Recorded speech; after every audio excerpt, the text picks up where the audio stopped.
السلام عليكم ورحمة الله وبركاته. ازيكم يا حبايبي؟ عاملين ايه؟ وحشتوني جدا جدا جدا. صلوا على النبي يا حبايبي، بالصلاة على النبي تطمئن قلوبنا. قصة النهاردة يا حبايبي من مدام هناء. مدام هناء بحتة بتقول لي ان مفيش اي كلمة بتقولها ما بينها وبين جوزها الا لما بتكون لازم حماتها عارفاها واخوات جوزها البنات. صاحبة القصة بتقول انا جوزي مفيش كلمة بقولها ما بينه وما بينه الا لما لازم حماتي واخوات جوزي 3 بنات يكونوا عارفينها. بتقول له جوزي كان ايام الخطوبة كده برضو، اي حاجة تحصل ما بيني وما بينه كان يحكيها لامه ولاخواته. ولما كنت بزعل منه كانت دايما ماما بتقول لي يا بنت معلش امه، وبيحكي لها زي ما انت بتحكي لي. بتقول لي مع ان انا كان في حاجات كتير جدا ما برضاش اقول عليها لماما عشان خاطر ما تزعلش ايام الخطوبة. بتقولي لكن كل حاجة كنت بلاقي امه واخواته عارفينها، وكانت دايما ماما تقول لي معلش ده في ايام الخطوبة بس، لكن بعد الجواز طبعا ما فيش الكلام ده. هيبقى اي حاجة بتتقال ما بينك انت وجوزك هتكون سر ما بينك وبينه. قالت له ماما كانت بتقعد تهديني بالكلام ان ما فيش اي حاجة بعد الجواز من الكلام ده هتحصل، ان بس الكلام دوت فترة الخطوبة وكده. لو انا ولا هو في اي مشاكل ما بيننا او اي حاجة، والله حتى لو ما فيش مشاكل، صاحبة القصة مدام هناء بتقول حتى لو ما فيش مشاكل اي حاجة، بتقول بلاقي حماتي عارفاها. بتقول ايام الخطوبة كانت ماما بتصبرني وتقول لي يا بنتي الكلام ده اكيد بعد الجواز ما فيش منه، مش هيحصل طبعا. اي حاجة هتحصل ما بينك وبين جوزك هتبقى سر ما بينكم انتوا الاتنين، سواء كبيرة او صغيرة. قالت لو جيت اتجوزت هو الحال بعينه، ان مفيش اي حاجة بعملها ما انا وجوزي او اي كلمة بتحصل ما بيننا وبين بعض اسمها سر ما بينه وما بينه، او مفيش اي حاجة امه ما تعرفهاش ولا اخواته ال3 بنات. بتقول هما 3 متجوزين على فكرة، ال3 بنات ما شاء الله متجوزين، بس لازم اي حاجة تحصل عندي في البيت يحكيها لمامته على طول، ومامته تحكيها لاخواته البنات. حتى لو البنات موجودين وهو عند حماتي بيحكي لها على اي حاجة، على اي مشكلة او اي حاجة كبيرة او صغيرة بيحكيها برضو لاخواته. عملنا وعملنا وعملت وعملت. بتقول لي حتى لو جبت اي حاجة في البيت،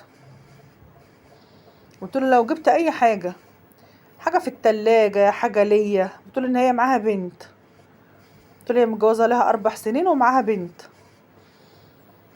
بتقول لو اي حاجة، لو جبت ليا طرحة يقول له مامته ده جاب الطرحة.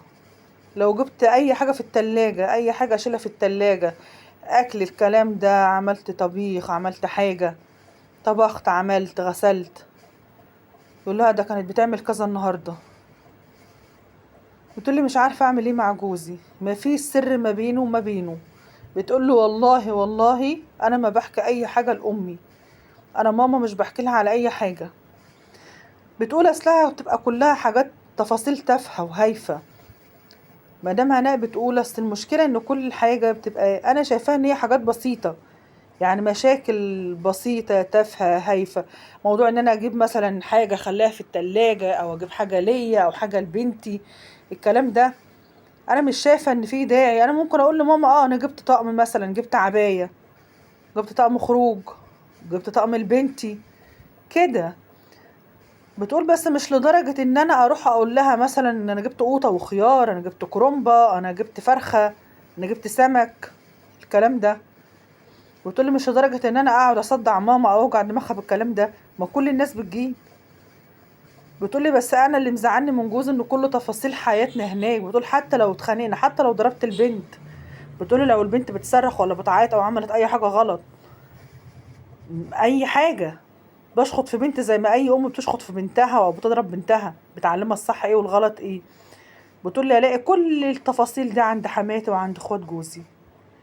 بتقول لي اروح هناك بقى ابص الاقي حماتي بقى عدتهم لي بقى على ايديها: جبت كذا وعملت كذا، كان لازمته ايه تجيب عباية ليكي، كان لازمته ايه ان انت تجيبي طقم ليكي.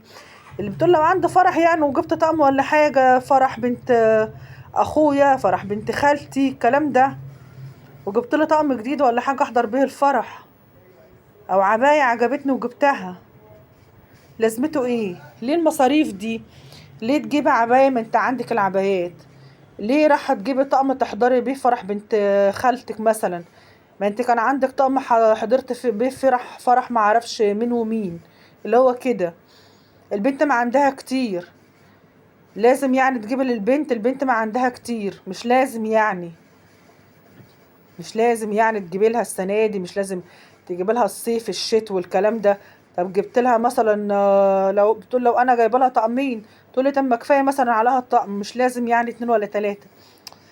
بتقول لي انا ما باخدش منها حاجه، بتقول لي انا ما باخدش من حماتي حاجه عشان اجيب لي او لبنتي، بيبقى جوزي مديني المصروف مثلا بتاعي، بتقول لي بوفر منه، بتقول لي بصرف اللي بصرفه واللي بيفضل معايا بيفضل، بتقول ممكن اكمل عليه من جوزي، اقول له انا معايا كذا واديني عليه كذا عشان هجيب مثلا حاجه ليا حاجه للبنت، الكلام ده. بتقول هو بيديني ما بيتكلمش، بس انا بزعل منه لما الاقي تفاصيل حياتي كلها عند حماتي وعند اخوات جوزي.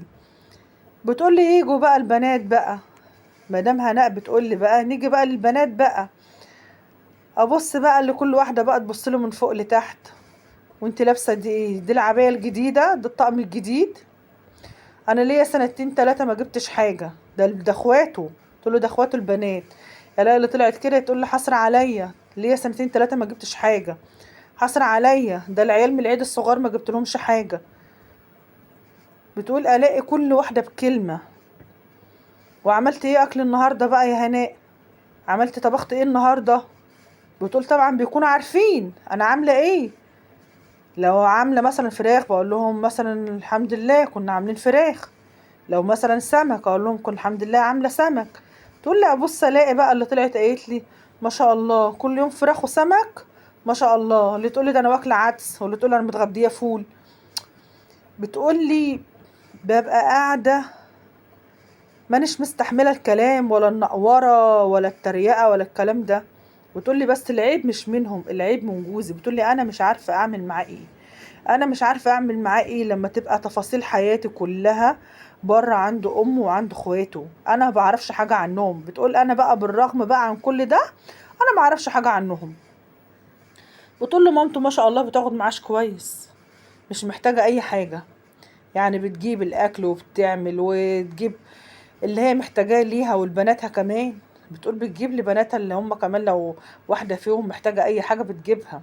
بتقول ما شاء الله بتاخد معاش كويس، ب... ما حدش بياخد منها حاجة من معاشها.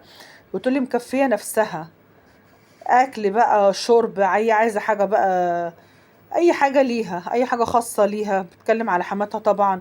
بتقول لو حتى البنات اللي هم اخوات جوزها عايزين حاجة والظروف معاهم مش سامحة، بتقول مع انهم كلهم ما شاء الله، يعني كل واحدة ما شاء الله جوزها كويس يعني وحالتهم ميسرة والكلام ده. بتقول بس على طول بيقولوا ما فيش، وعلى طول بيقولوا ما معناش، فحماتي بتديهم. بتقول ماليش فيه بقى تديهم او ما تديهمش، انا ماليش فيه. انا بتكلم على ان هم كمان مش محرومين من حاجة، يعني اللي هم عاوزينه بيجيبوه، ان ما جابوش هم من فلوسهم بيجيبوا من حماتي، بياخدوا من امهم وبيجيبوا. لكن بصلي انا في حياتي، بصلي انا في كل حاجة بعملها وكل حاجة بجيبها. بتقول لي يا ريت جوزي مثلا بيقول لهم ده عملت ولا سوت ولا راحت ولا جت، ومحدش بيقعد يعملني بالكلام، ينقرصني بالكلام، او يتنقور او يلقح. تقول له بيقعدوا والله يا مدام هبه بيلقحوا عليه بالكلام. على الاقي الواحده كده فيهم قاعده اخوات 3 ما شاء الله مع بعض، اما بكون رايحه مثلا ازور حماتي ولا حاجه وبكون اخوهم كمان قاعد، بتقول لي اخوهم اللي هو جوزي بيكون قاعد، وابص الاقي الواحده منهم تقول للتانية هي العباية اللي عليكي دي جديدة يا مش عارفة يا ايه باسمها، يعني تناديها باسمها. هو الطقم اللي عليكي ده جديد؟ انت كلتي ايه النهاردة؟ انت حليت بايه؟ كلت جاتوه ولا كلت شوكولاته ولا كلت ايه بقى بعد ما اتغديت بقى انت حليت بايه؟ بتقول لي بيقعدوا يلقحوا بالكلام عليا. بتقول لي انا ببقى عارفه ان الكلام عليا وجوزي قاعد وعارف ان الكلام عليا.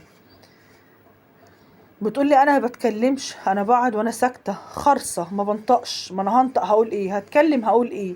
ما هو الغلط مش منهم، الغلط من جوزي، ان انا تبقى تفاصيل حياتنا كلها عندهم. تقول لي انا مش عارفه اعمل ايه مع جوزي، ولا عارفه اعمل ايه مع حماتي. ما حماتي التانية غصب عنها، ما هو برضه هي يعني ما جاتش عنده شافت اللي جوزي بيحكي لها عليه. ما انا جوزي اللي بيروح يحكي برضه لحماتي، وحماتي التانية تقعد تلقح عليا بالكلام. قلت لها مش عارفه اعمل مع جوزي ايه. بتقول لي مع انه والله انا ما بحكي الام على اي حاجه. بتقول لي انا اي حاجه بجيبها عندي في بيتي ما بتكلمش عليها، ما بحكيش عليها. بتقول لي لكن بحكي على اللي اخوات جوزي بيعملوه معايا واللي حماتي بتعمله معايا. اروح احكي لماما، اقول لها يا ماما حصل كذا كذا، وجوزي قايل لهم على الحاجه اللي انا جايباها او الحاجه اللي انا اكل شرب في البيت الكلام ده. تقعد تقول لي يا بنتي معلش، هما مش حد غريب يعني، ده امه واخواته. امه واخواته؟ طب ما انا يا ماما مش باجي احكي لك على حاجه. تقول لي يا بنت انا مش عايزه اعرف حاجه. ماما تقول لي يا بنت انا مش عايزه اعرف حاجه. ما كل بيت فيه اللي فيه الحلو وفيه الوحش والكلام ده. انتوا جوزك واخد على كده ان هو يروح يتكلم مع امه ويتكلم مع اخواته. بتقول لي مش عارفه اعمل مع جوزي ايه. بتقول لي انا تعبت من جوزي، انا تعبت انا تعبت انا تعبت. بتقول لي بالله عليك يا مدام هبه قولي لي اعمل ايه. والله يا مدام هناء اللي اقدر اقوله لك ان جوزك غلطان في اي حاجه بيعملها. خلاص جوزك لو كان بيحكي لمامته ايام الخطوبه خلاص. دلوقتي ايام الخطوبه كانت حاجه وايام الجواز ده حاجه تانية. ايام الخطوبه ماشي كان بيحكي مثلا خرجنا رحنا جينا عملت سويت الكلام ده، هنقول ماشي كان بيتكلم مع امه. مع ان برضو مش كل حاجه برضو الواحد بيقول عليها.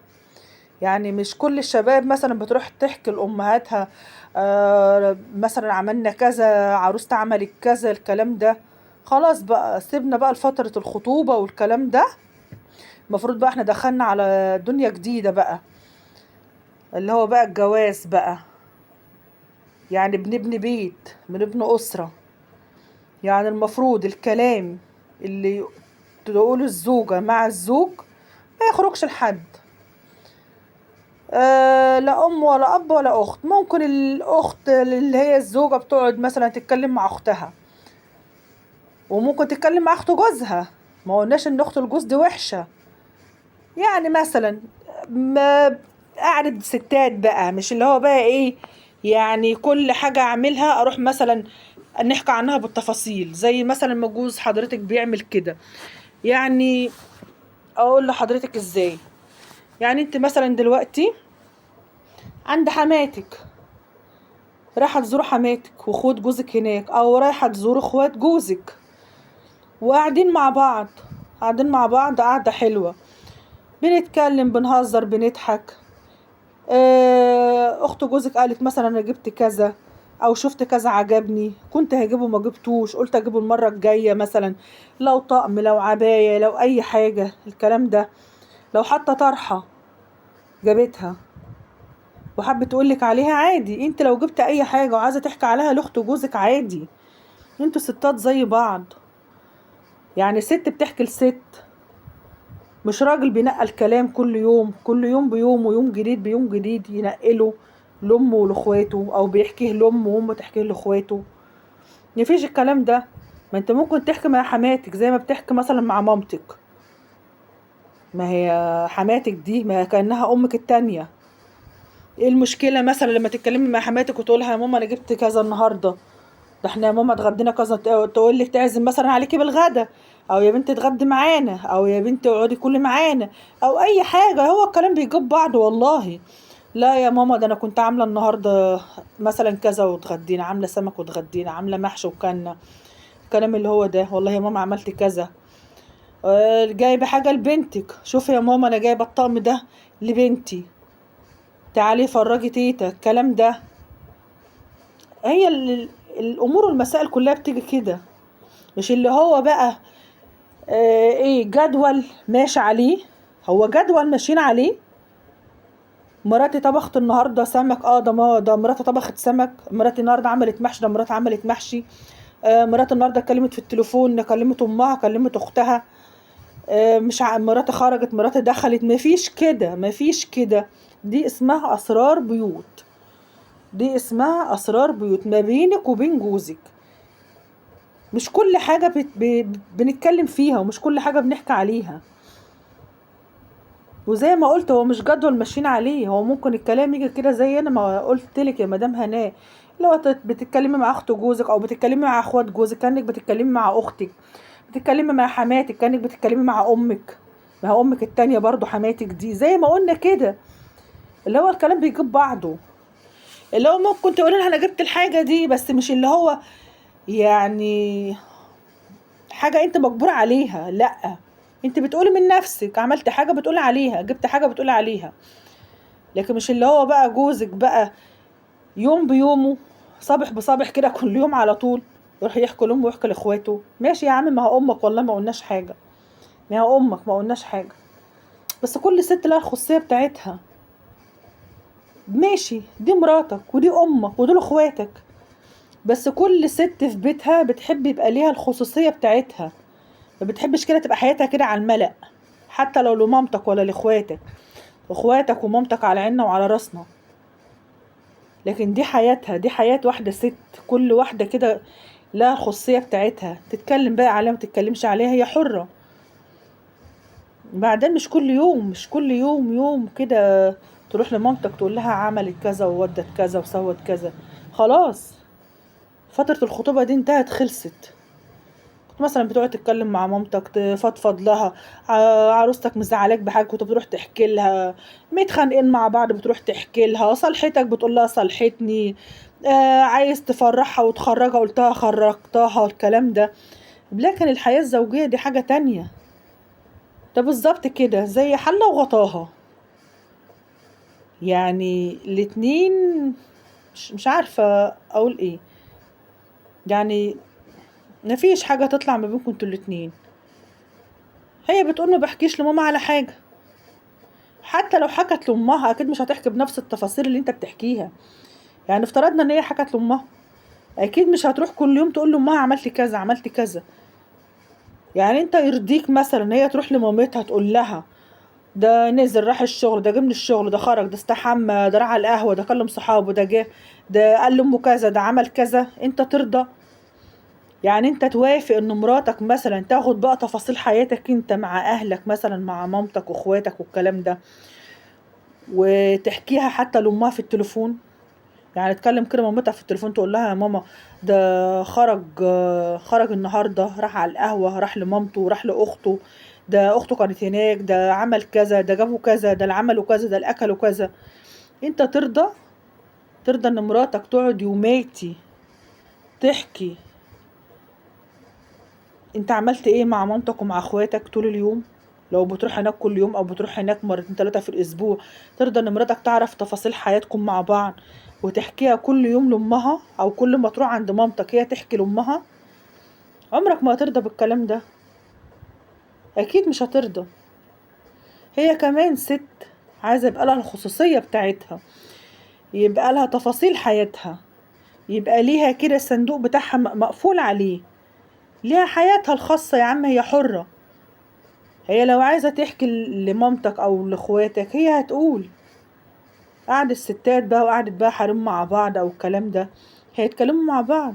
لكن انت غلط، غلط لما تاخد كل تفاصيل حياة بيتك يعني لاخواتك ولامك، ويا ريتهم بيسمعوا منك وبيسكتوا. يعني يا ريت اختك سمعت وسكتت، ده اللي بيقعد يلقحها عليها بالكلام. كلت ايه النهارده ما اعرفش يا ايه، بيلقحها عليها بالكلام، على بعض. يعني الثلاث بنات بيلقحوا على بعض بالكلام، بس الكلام متوجه لها هي. ليه تحرجها؟ ليه تخليها تبقى قاعده وهي عارفه ان الكلام بيتقال عليها؟ ومامتك تقول لها عملت ايه، ما كانش لازم تجيبي حاجه للبنت، البنت ما عندها، مش لازم تجيبي لها شتوي، مش لازم تجيبي لها صيف السنه دي، ما انت كان عندك طقم، مش لازم تروحي تجيبي، احضري الطقم اللي انت كنت حاضره بيه معرفش فرح مين. ما هو كل ده حاجات تضايق، حتى لو انت شايفها حاجات بسيطة، بالنسبة للست مش بسيطة. بالنسبة للست ان في حد بيتدخل في حياتها، في حد عايز يمشي لها حياتها، وهي ما بتمشيش حياة حد تاني عشان هي حد يمشي لها حياتها. ما كل واحد ليه باب مقفول عليه، الحياة كده مش سايبة على بعضها، ان كل واحد عارف كل تفصيل عن التاني، حتى لو كانوا اخواتك او لو كانت مامتك ربنا يخليها لك. مفيش كده. انت عايز تحكي لها حاجة عن نفسك انت حر، اتكلم انت عن روحك، قول لمامتك انا عملت كذا ورحت كذا وجبت كذا واكلت كذا والكلام ده، لكن ما تجيبش سيرة مراتك. هي مراتك ما بتعملش حاجة غلط الحمد لله، يعني لا بتعمل حاجة غلط ولا حاجة وحشة، بس هي عايزة يبقى لها الخصوصية بتاعتها، مش عايزة تبقى حياتها كده تروح عند حماتها تلاقي حياتها مش عارفة اقول لك ايه، كتاب مفتوح قدامها، تقابل اخواتك تلاقي حياتها برضو كتاب مفتوح قدامها. طب ما هي بتقول ان اخواتك مش كده، هي ما تعرفش حاجة عن اخواتك ولا على مامتك. يعني هي بتقول من رغم على انهم هم كلهم عارفين كل حاجة عنها، لكن هي ما تعرفش اي حاجة عن اخواتك ولا على مامتك.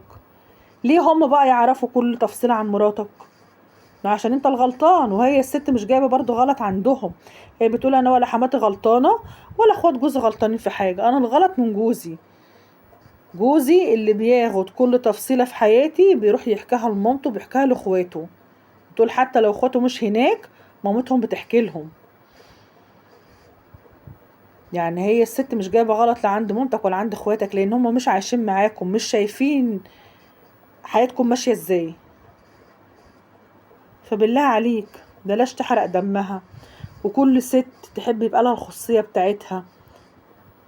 لو كنت سامعني بقولك بالله عليك، يعني نبطل الحاجة اللي انت بتعملها دي، نبطل الخصلة دي لانها خصلة مش كويسة او حاجة مش كويسة، ان انت تاخد تفاصيل بيتك توديها لمامتك ولاخواتك. اه هم مامتك واخواتك على عيننا وعلى راسنا، بس البيوت اسرار، البيوت اسرار، وكل باب مقفول على اللي جواه سواء حلو او وحش، والحاجة دي بتزعل مراتك فبلاش منها. وزي هي ما قالت هي ما تعرفش حاجة عنهم ولا عن تفاصيل حياتهم، لا عن مامتك ولا على اخواتك، فبلاش تخلي حياة مراتك او حياتك انت ومراتك كتاب مفتوح قدامهم.